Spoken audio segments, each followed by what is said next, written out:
Siyempre,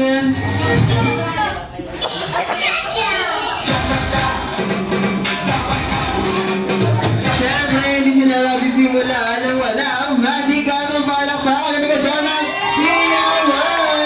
Again, please welcome Kimba with the Cha-Cha by Riza May Dizon.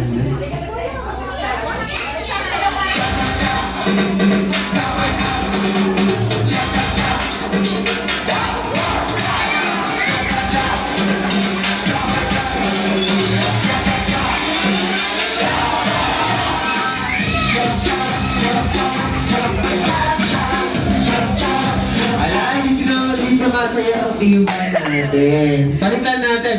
Maybe this time alam nyo to. Maybe this time. Di niya alam yun. Anong sayawang alam nila? Wala. Dahil dyan, kakanta tayo. Yes! May mga singer pala dito.